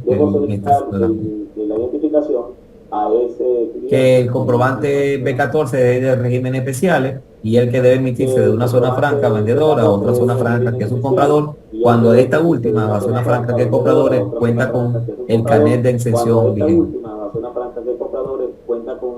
El tipo de tributario es uno de los campos agregados en el formato 609, 1 persona física, 1 persona jurídica, 2 personas físicas, y que los comprobantes para exportaciones son los utilizados por los exportadores nacionales, zonas francas comerciales e industriales, para poder presentar sus ventas fuera del territorio dominicano. Y aquí muy importante que la marca de compañía de carpeta es una de las validaciones que realiza la plataforma al momento de solicitar la autorización para emitir comprobantes fiscales válidos para crédito fiscal o para crédito fiscal. Bien. Entonces aquí vamos a pasar a la sección de preguntas. Aquí en este punto yo quiero interactuar con ustedes o que ustedes interactúen conmigo, me hagan sus preguntas, sus dudas y estamos prestos para escucharles y responder. Profesor, disculpe, ¿le puede dar para atrás a la penúltima diapositiva? Penúltima. La penúltima. Aquí. Importante. Esa misma. La penúltima. Gracias. Esa misma. A la hora.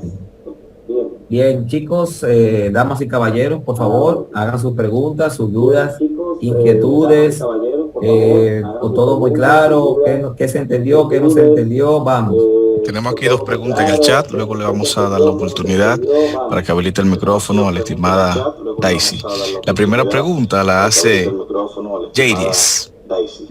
En un B13 puedo agregar factura con NSF y factura que, aunque no tengan NSF, contengan RNC. Bueno, un B3 sería un B03, estoy entendiendo que sí, que es una nota de débito. No, en base a esa pregunta solamente podemos modificar, obviamente, en un comprobante que ya ha sido emitido con anterioridad, es decir, que tanto el campo o la columna que diga B03, es decir, el comprobante de nota de débito que estoy emitiendo, debe tener obviamente un número de comprobante fiscal, y el anterior que yo estoy modificando también debe ser un comprobante de crédito, digo, un comprobante diferente a nota de débito o nota de crédito. Para ponerlo más claro, si yo facture en un primer comprobante, por así decirlo, 50 botellas de agua, 2 fundas de panes, por decir algo, tres, digamos, 3 embutidos, y yo quiero agregarle a eso, a esa venta, hice un primer comprobante, un B01, un B02, y ahora yo quiero agregarle a eso productos nuevos, o más de lo mismo, puede ser. Por ejemplo, quiero agregarle, por así algo, 2 litros de Coca-Cola, y lo puedo hacer con un B03. O si yo quiero agregarle, hablamos de 3 embutidos, si yo quiero agregarle 2 embutidos más, agrego esos 2 embutidos con una nota de débito. Ese es el propósito de la nota de débito, aumentar lo que anteriormente se ha facturado, ¿de acuerdo? Puede ser en cantidad, es decir, que puedo modificar, agregarle más cantidad a lo que se facturó originalmente, o puedo incluir nuevos productos a al comprobante que se emitió anteriormente. al comprobante. Continuamos con esta siguiente pregunta que está en el chat. Dice, si compro mercancía al exterior para mi negocio, ¿cómo puedo reportar esa compra? Muy buena pregunta y aquí viene el detalle. Si esa mercancía pasa por aduanas, entonces debe solicitarle a aduanas que le dé el DUA, que es la declaración única aduanera, porque esa mercancía obviamente va a tener algún efecto y va a generar un ingreso. Y aduana es la que emite ese documento donde, como es la entrada al país, es donde se tipifican los pagos de los impuestos, incluyéndole el INTEVIS. Entonces ese INTEVIS que se paga en aduana, basándonos en esa declaración, puede ser utilizado para fines de la declaración y puedo reconocerme ese gasto en el periodo del INTEVIS que yo vaya a tener en cuenta.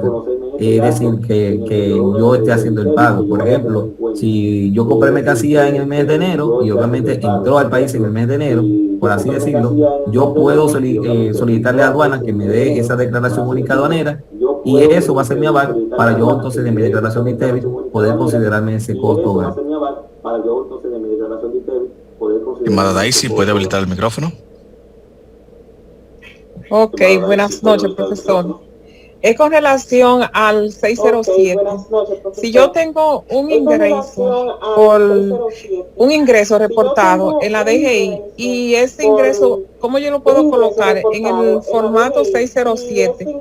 Aún ese ingreso teniendo una retención, que los terceros me hayan retenido y yo no le haya dado un comprobante como persona física y registrada en la DGI, ¿cómo yo puedo manejar ese ingreso? ¿Cómo yo puedo reportarlo? ¿Cómo yo podría reportarlo? En el formato 607 existe tanto la columna para indicar el comprobante y también para indicar precisamente la retención en renta. Si obviamente hubo retención en renta, porque está la columna que lo indica. Si la retención en renta se realiza, no es una venta a crédito, vamos a decirlo así, si es una venta al contado, vamos a ponerlo claro, yo facturé... por ejemplo, di servicios de ingeniería. Voy a poner ese ejemplo. Y mis servicios de ingeniería fueron de 50,000 pesos. Muy bien. Pero a su vez, obviamente, le emití ese servicio a una empresa. La empresa funge como agente de retención. Me retienen tanto el INTEVIS como el impuesto sobre la renta. Entonces, en cuanto a la renta como tal, que es lo que importa en este punto, en la columna retención en renta, incluyo esa información. Ellos me van a dar una carta de retención donde me van a indicar, mira, procedimos a realizar esta retención en base a este servicio, retenciones realizadas a Víctor Jiménez por los servicios de ingeniería, equivalente a tanto de INTEVIS y tanto de impuestos sobre la renta. Entonces ahí, esa retención que está ahí, la coloco directamente en la columna retención y renta y eso me es considerado como tal en ese formato de envío. Es decir, que ahí es que se incluye. Para fines de declaraciones, tanto ya de renta como otras, entonces, si hay retención de INTEVIS, en la declaración de INTEVIS que me corresponda, yo lo declaro como INTEVIS retenido, o sea que me retuvieron esa parte.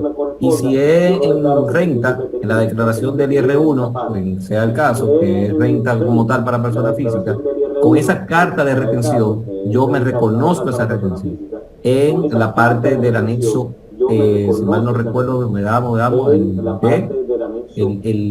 A, en el anexo A del IR1 es donde se coloca la parte de la retención.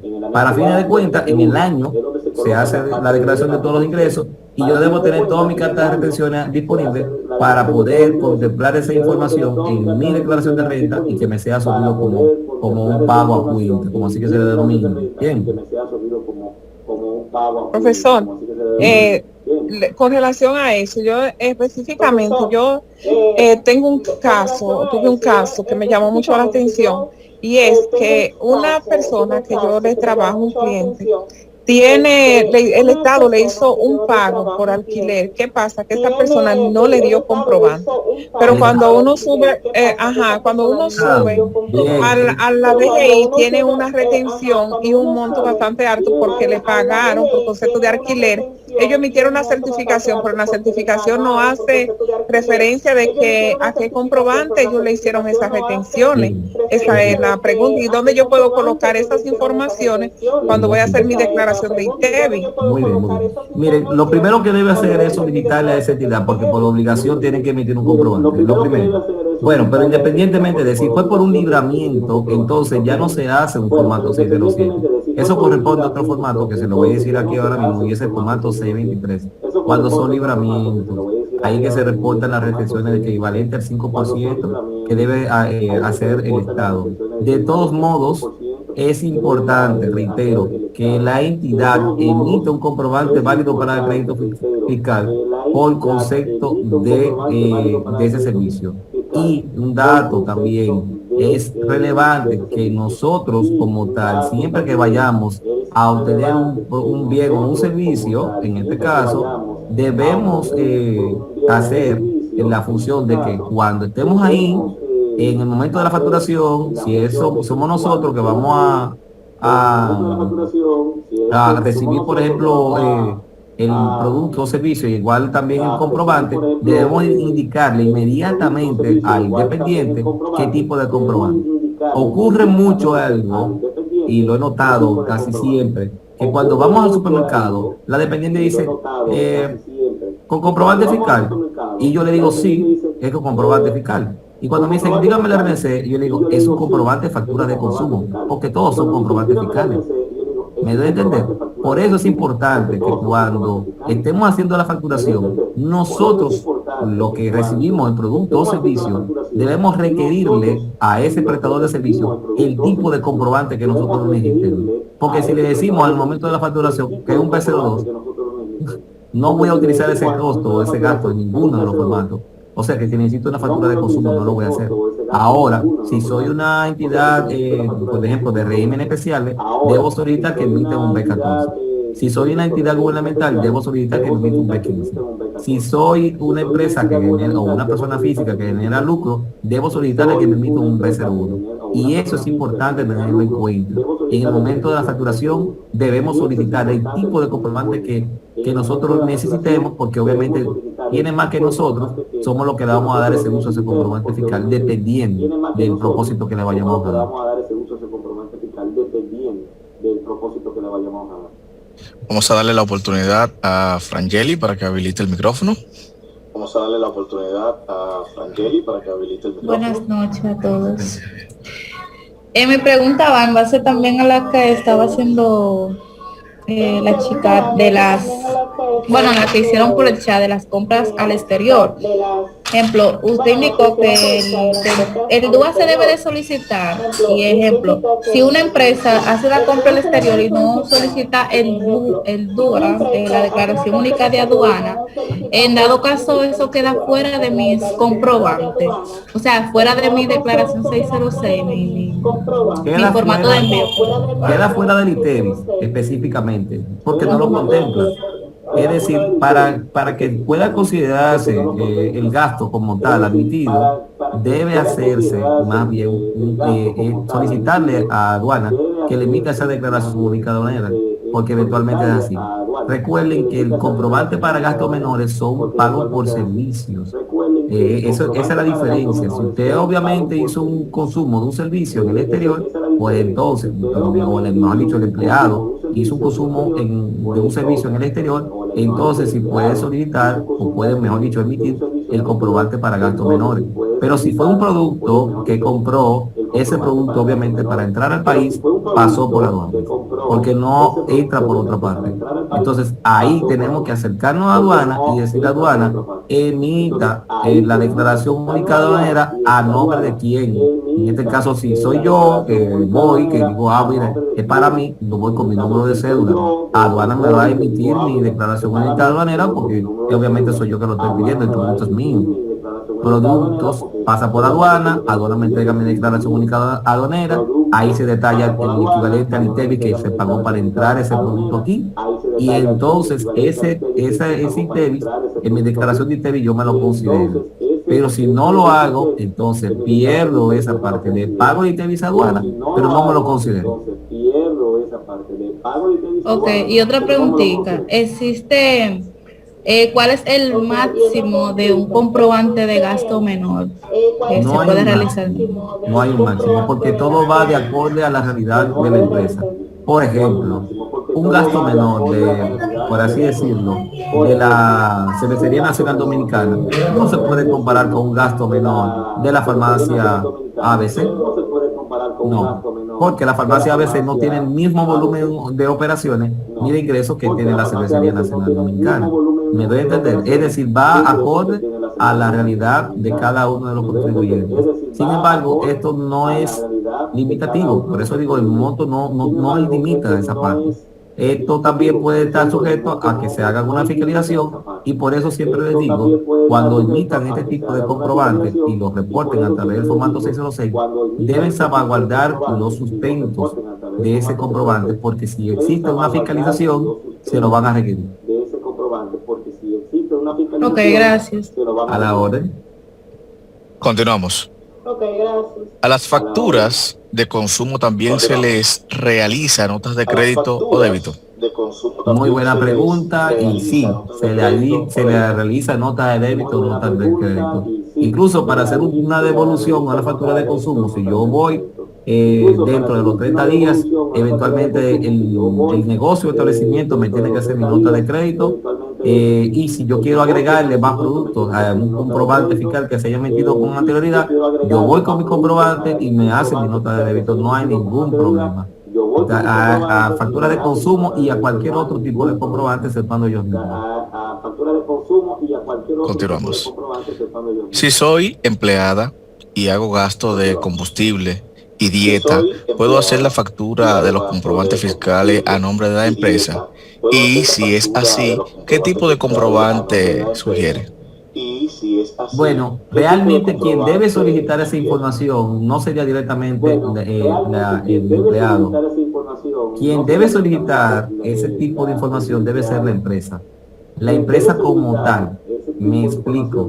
Si yo mando a mi empleado a realizar una actividad y obviamente va a realizar esa actividad, por así decirlo, el empleado lo va a hacer fuera de la institución y yo sé que él va a incurrir en gastos, ¿no? Como, digamos, parte de la empresa. Entonces yo le digo, mira, ¿qué hiciste? Cuando fuiste a donde te envié, ¿cuáles son los gastos que tuviste? Entonces, si yo voy a hacer el reembolso de esos gastos, ahí sí. Pero como empleado, no. Eso lo solicita directamente la empresa. Cuando manda al empleado a hacer una función que le corresponde a él por ser empleado mío, pero que obviamente ahí en ese establecimiento, donde dice ese consumo, entonces va relacionado con esa actividad económica. Si por ejemplo, yo mando a mi empleado a que tiene que hacer un trabajo de la empresa, vamos a decir que va a vender en el interior, él va a vender, por decir algo, ollas, va a vender ollas. Y yo le digo, ok, tú vas a vender ollas, te va a quedar en tal hotel, perfecto, muy bien, tiene que vender, va a vender ollas eventualmente, ¿no? Entonces yo me dedico a lo que es la producción y venta de ollas, como empresa. Bueno, cuando lo mando allá y obviamente él se queda en un hotel, pues entonces pídele ahí a eso comprobante válido para crédito fiscal si lo tiene, y si no, que debería tenerlo, y si no, y a nombre de quién, a nombre de la empresa, y si no, entonces el gasto menor. Me da a entender, como última instancia el gasto menor, el gasto menor, pero es siempre pídele al establecimiento que te emita un comprobante válido para crédito fiscal. ¿A nombre de quién? A nombre de la empresa. ¿Cuál es la renuncia de la empresa? Porque yo le voy a dar ahí. Entonces ya eso yo lo puedo presentar dentro de mi gasto. Ahora ya, que como tal, que sea en el extranjero, que esté, vaya a vender la misma soya, pero que lo vaya a vender a España, ya ahí no emiten comprobante fiscal. Y ahí entonces hago que te emitan un documento y ese documento yo hago un gasto menor. Continuamos. ¿Qué pasa si el comprobante que me dan en una tienda o en una bomba está vencido? ¿Puedo registrarlo? Si está vencido no puede registrarlo para el periodo como tal en el proceso que vamos. Por ejemplo, un comprobante que se utilizó en el 2018 venció el 31 de diciembre de 2019. Si lo reporta ahora en los formatos de envío, entonces va a ser rechazado. Por lo tanto, al momento de usted como tal recibir el documento, el comprobante, asegúrese de ver la fecha de vigencia o validez. Porque si ahí dice que la fecha de vigencia o validez era el 31 de diciembre de 2019, tiene la obligación de ese, digamos, el que recibe el producto o servicio, la factura, de ir a ese establecimiento y decirle, no, esto hay que modificarlo, porque esto está vencido y no va a ser admitido como un gasto. Entonces, tiene que darme uno que esté vigente.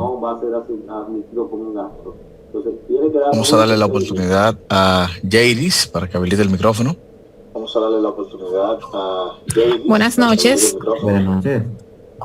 Mi pregunta que hice, la primera pregunta que hice fue la siguiente. Me refería a un comprobante de gasto menor, B13, que si puedo incluir otras facturas con comprobante, como por ejemplo B02, y en el caso de un ejemplo, hay proveedores que no me emiten el comprobante, pero sí en sus facturas tienen RNC.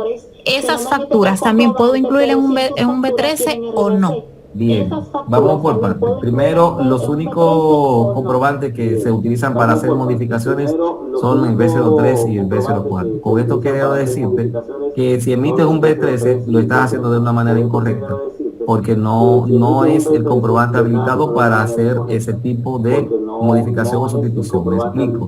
No puedes llevarte todas las operaciones o todos los comprobantes que se hayan emitido, llevarlo a un B13. No.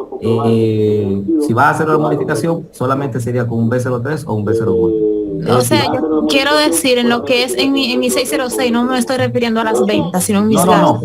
Es que independiente, también en 606, a eso me refiero. El B13 solamente es para los gastos que hagan los empleados en representación de la empresa, pero no es que vas a tomar todo el grueso de, por ejemplo, de B02 y vas a reportarlo en un B13. Me refiero a que no se sustituye. Lo único que se utiliza para sustituir otros comprobantes son el B03 y el B04, que modifica, mejor dicho. Pero tú no puedes sustituir un B02 con un B3. A eso me refiero.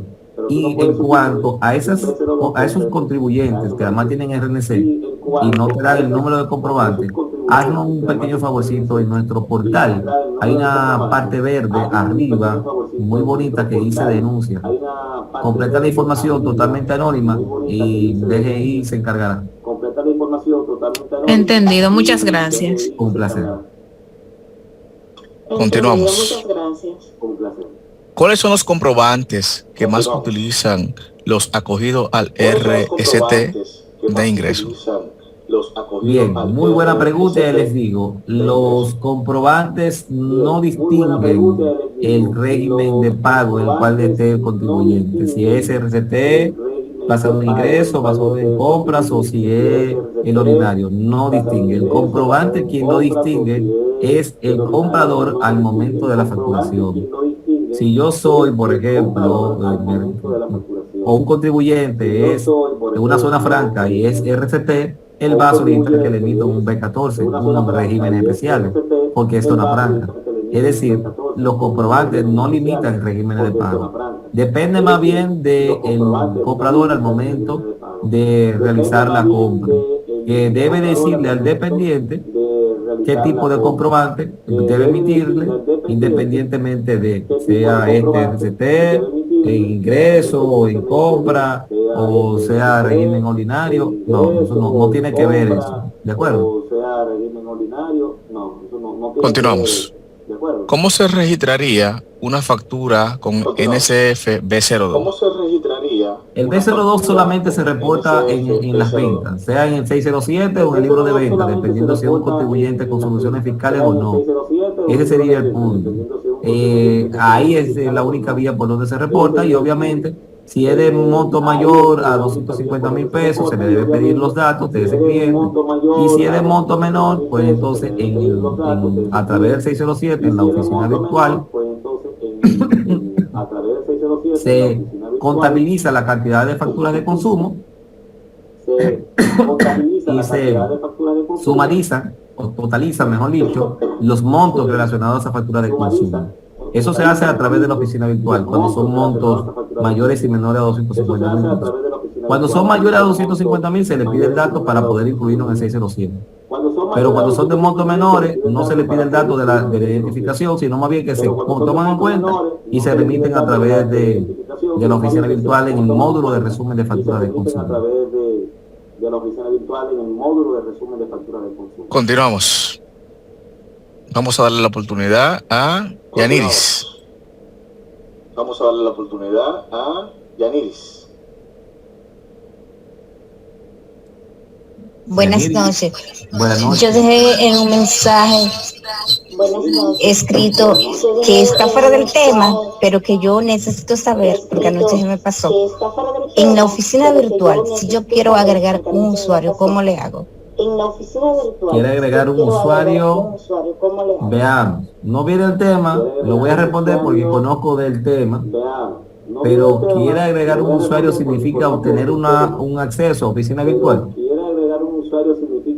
Sí, exactamente a eso me refiero. Muy bien, muy bien. En la oficina virtual existe la parte de usuario y clave, pero también dice que hay una parte para obtener la clave en la misma oficina virtual. Si gusta, puede acceder ahora mismo, cuando finalice la presentación, para que le des un clic a oficina virtual, le dice nuevo usuario, o me parece que se llama así, nuevo usuario, o olvidó su clave, no es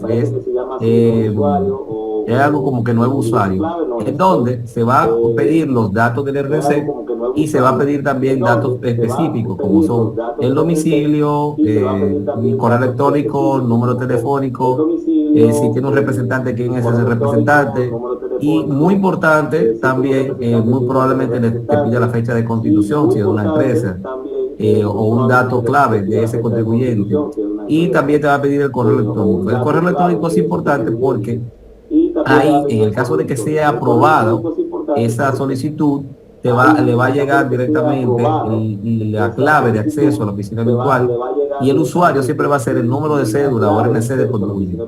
Esa información está ahí, o sea, se puede hacer. Incluso creo que en el portal, en publicaciones, hay una guía de cómo solicitar la clave. Si gusta, lo puede buscar también.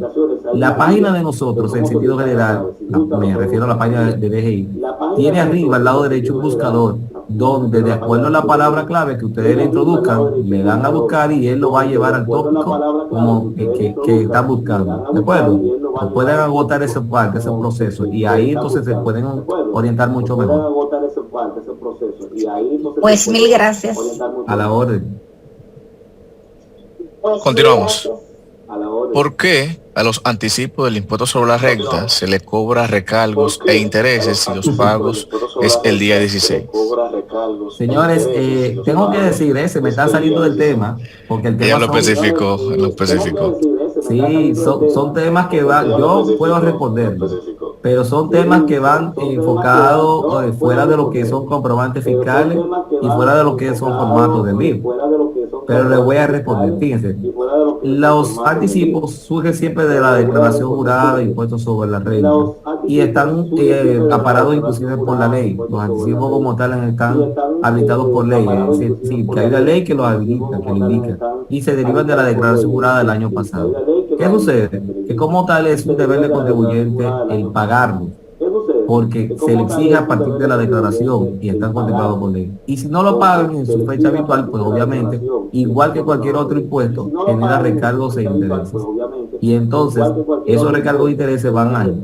El contribuyente tiene entonces la potestad de pagarlo, eventualmente si está en la necesidad de solicitar algún tipo de certificación o algo que indique que está al día. Eso es así, y si tienen anticipos atrasados es obligatorio pagarlo con todos sus recargos de intereses, y si no lo considera oportuno para pagarlo, entonces en la declaración jurada que se hace a fin de año de impuestos sobre la renta, esos recargos de intereses por anticipos recaen directamente en la declaración como transacciones como tal, anticipo dejado de pagar, recargo por anticipo dejado de pagar, y también intereses por anticipo dejado de pagar.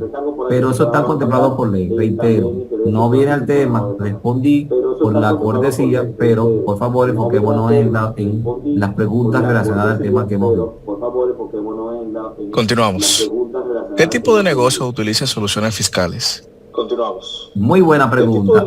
Contribuyentes que van dirigidos, su venta van dirigidos a consumidores finales, que es el sector retail, así que le llaman, y específicamente que van con productos que son grabados de ITEVIS. ¿Dónde lo podemos ver? Por ejemplo, en los supermercados. Pero si quiero tener más información, le doy la base legal. El decreto 451-08 es el que establece las soluciones fiscales y la norma 0414 es la que acompaña a ese decreto para los fines de más detalles. Ahí puede acceder y puede verificar quiénes son los contribuyentes que deberían pues, utilizar las soluciones fiscales. ¿A quién va dirigido esa parte? Bien. La siguiente y última pregunta dice, favor repetir la parte del ITEVIS sujeto a la proporcionalidad cuando estaba hablando del 606. Perfecto, muy bien. Les explico cómo funciona esa columna de ITEVIS sujeto a proporcionalidad. ¿Cuándo debemos utilizar? Esa columna solamente se va a utilizar cuando se realicen compras de productos grabados y esas compras yo las utilice, o sea, esos insumos yo los utilice para vender productos grabados en cuando se dé ese punto como tal, yo debo utilizar la columna de ITEVIS sujeto a proporcionalidad. Y les explico cómo funciona. Por ejemplo, una farmacia, el mismo ejemplo que expliqué, una farmacia vende productos grabados y productos exentos. Pero la farmacia compra productos grabados. Vamos a poner el ejemplo claro. La farmacia compra fundas plásticas. En la compra de las fundas plásticas conlleva el ITEVIS. Pero la farmacia vende, miren este punto, vende medicina que está exenta y vende galletitas que están grabadas. La farmacia no dice, mira, la mitad de la funda es para la medicina y la otra mitad es para la galleta. No, la farmacia agarra las medicinas y la galleta y la pone en la misma funda. Entonces, ¿qué sucede en este caso? La farmacia no puede distinguir directamente la parte del ITEVIS que pagó en la funda, que utilizó para la venta de las galletas, y la parte del ITEVIS que pagó en la funda, que utilizó para la venta de las medicinas. Entonces ahí, como no se puede distinguir, oigan bien, compré productos grabados, pero con esos productos que yo compré, vendí productos grabados y exentos en combinación. Entonces ahí tengo que utilizar la parte de la columna de ITEVIS sujeto a proporcionalidad. Porque no puedo distinguir qué parte de mis compras lo utilicé para vender productos grabados y qué parte de mis compras lo utilicé para vender el producto exento. Entonces ahí hay un índice de proporcionalidad que establece, bueno, de esas compras que tú hiciste, te va a compensar, te va a poder considerar una parte para el ITEVIS por adelantar y la otra parte para el ITEVIS al costo. Por así decirlo, si yo pagué en la funda 50,000 pesos de ITEVIS, muy probablemente me diga, dependiendo de la venta que yo tuve, muy probablemente me diga, bueno, 30,000 pesos va para la declaración de ITEVIS, que me lo va a compensar, y los otros 20,000 pesos va para el ITEVIS llevado al costo, que es a fin de año que me lo puedo reconocer. Ese es el ITEVIS sujeto a proporcionalidad. Si gustan, en nuestro portal ahí también, cuando escriben ITEVIS sujeto a proporcionalidad en el buscador, hay inclusive unos ejercicios que muestran con detalle, así, un ejemplo, que muestra con más detalle cómo se utiliza esa columna de ITEVIS sujeto a proporcionalidad. Víctor, muchísimas gracias también a los participantes, muchísimas gracias por mantenerse desde el comienzo hasta ahora que es el final. Le exhorto de que mañana se estará repitiendo este mismo tema de 3 a 5, se le enviará la invitación, a los que gusten pueden volver a participar o enviar esa información a algunas personas que conozcan. Entonces damos la conclusión a este tema. Y agradeciéndole nuevamente a Víctor por siempre decir presente cada vez que le externamos esa solicitud para que imparta esos conocimientos. Descansen y muchísimas gracias. Jeremías, te escucho. Antes de, tú habías compartido una encuesta de satisfacción. Sí, ya me la completaron. Sí. Pues sí. Perfecto, entonces. Muchísimas gracias, de veras que sí.